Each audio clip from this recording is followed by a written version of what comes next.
Hello everyone, welcome to my channel filmy experience. ఇందాక early morning show 4:40కి Game Changer movie చూశాను. ఈ movie గురించి ఒక్క మాటలో చెప్పాలంటే బాగానే ఉంది, నాకు నచ్చింది. ఎస్, అక్కడక్కడ కొన్ని సీన్స్ బోరింగ్గా ఉన్నా ఓవరాల్గా అయితే బాగుంది, ఒకసారి ఖచ్చితంగా చూడొచ్చు. అండ్ శంకర్ డైరెక్షన్లో వచ్చిన రీసెంట్ మూవీస్తో పోలిస్తే ఇది చాలా బెటర్ అనిపించింది. మరి నాకెందుకు అలా అనిపించిందో మీతో క్లియర్గా చెప్తాను. బట్ అంతకంటే ముందు, ఒకవేళ మీరు ఫస్ట్ టైం వచ్చినట్టయితే please do subscribe and hit that bell icon for notifications and updates. And మనం 500 సబ్స్క్రైబర్స్కి దగ్గరలో ఉన్నాం. సో నా ఛానల్లో కంటెంట్ చూసి నచ్చితేనే సబ్స్క్రైబ్ చేయండి. అండ్ ఆల్రెడీ సబ్స్క్రైబ్ చేసినట్లయితే do checkout Instagram page, link is in description. Follow me on threads and Twitter. దాంట్లో ప్రతి movie first and second half reports అక్కడ పోస్ట్ చేస్తాను. ఇంకా లేట్ ఎందుకు, రివ్యూలోకి వెళ్దాం. ఈ మూవీ ట్రైలర్ కట్ నాకు చాలా నచ్చింది, మంచి ఎక్స్పెక్టేషన్స్తో వెళ్ళాను. ఈ మూవీ మెయిన్ ప్లాట్ ఏంటంటే ఒక సిన్సియర్ ఐఏఎస్ ఆఫీసర్ అండ్ ఒక పొలిటీషియన్ మధ్య జరిగే స్టోరీ. దీనికి మించి ఏది రివీల్ చేసినా స్పాయిలర్ అవుతుంది. అండ్ ఫస్ట్ హాఫ్ అయితే ఎక్కడ బోర్ కొట్టలేదు. కొంచెం ఆ లవ్ ట్రాకే కొంచెం కాలేజ్లో కొంచెం స్లో అనిపించింది.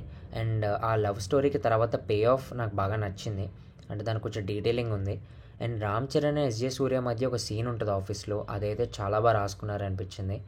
అండ్ దోప్ సాంగ్ స్క్రీన్ మీద చాలా బాగుంది. శంకర్ గురించి తెలిసిందే కదా, ఆయన క్రియేటివిటీ సాంగ్స్లో నాకు చాలా ఇష్టం. అండ్ ఈ మూవీలో కూడా నాకు అది బాగా సెట్ అయింది. అండ్ ఇంటర్వెల్ ట్విస్ట్ అయితే మంచి హై ఇచ్చింది. అండ్ సెకండ్ హాఫ్ లైక్ మీకు స్టార్ట్ అవ్వడమే ఫ్లాష్ బ్యాక్ పోర్షన్తో స్టార్ట్ అవుతుంది. సో రామ్ చరణ్ అప్పన్న అనే క్యారెక్టర్ ప్లే చేశారు, అసలు ప్రాణం పెట్టేశాడు అనిపించింది. ఎమోషనల్ సీన్స్లో చాలా బాగా పర్ఫామ్ చేశాడు.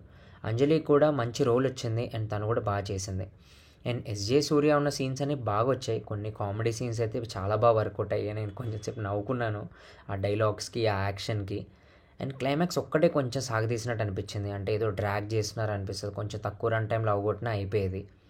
అండ్ నేను మూవీ మొత్తంలో నానా హైరానా సాంగ్ కోసం వెయిట్ చేశాను, కానీ అది వేయలేదు. ఇంటికి వచ్చాకే తెలిసింది అది మళ్ళీ Jan 14th యాడ్ చేస్తున్నారని, సమ్ టెక్నికల్ ఇష్యూస్ వల్ల. సో అదొక్కటే డిసప్పాయింట్ అయ్యాను. ఇంకా మూవీ మెయిన్ హైలైట్స్ ఏంటంటే Ram Charan looks and performance super చేశాడు అసలు. అండ్ ప్రతి యాక్టర్ పర్ఫార్మెన్స్ కూడా బాగుంది, పర్ఫెక్ట్ కాస్టింగ్ అని చెప్పొచ్చు.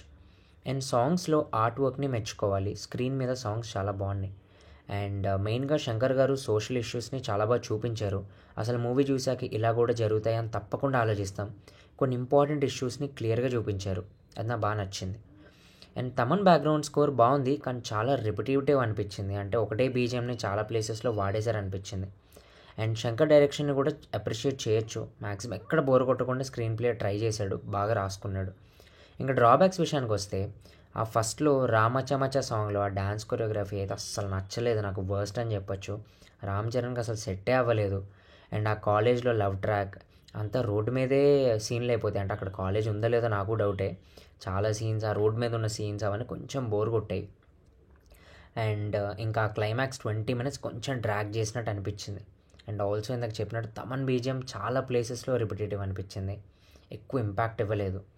అండ్ ఈ మూవీ అందరికీ నచ్చదు, ఎందుకంటే సోషల్ మెసేజెస్ అండ్ రియాలిటీని బాగా చూపించారు, అర్థం చేసుకున్న వాళ్ళకి నచ్చుతుంది. బట్ కొంతమందికి ఇది బోరింగ్గా అనిపించచ్చు. అండ్ విత్ లో ఎక్స్పెక్టేషన్స్ చూస్తే మీకు తప్పకుండా నచ్చుతుంది. ఒక మంచి social message with proper commercial entertainer చూడాలనుకుంటే గేమ్ చేంజర్ని మిస్ అవ్వకండి. ఆల్రెడీ ఒక మినీ రివ్యూ నా ఇన్స్టాగ్రామ్ పేజ్లో పోస్ట్ చేశాను, please do checkout, link is in description. So నా రివ్యూ మీకు నచ్చినట్లయితే లైక్ అండ్ సబ్స్క్రైబ్ చేయండి. అండ్ ముఖ్యంగా అందరికీ షేర్ చేయడం మర్చిపోకండి. మీ ఎక్స్పీరియన్స్ ఎలా ఉందో కామెంట్స్లో షేర్ చేయండి. Thank you. మళ్ళీ నెక్స్ట్ రివ్యూలో కలుద్దాం.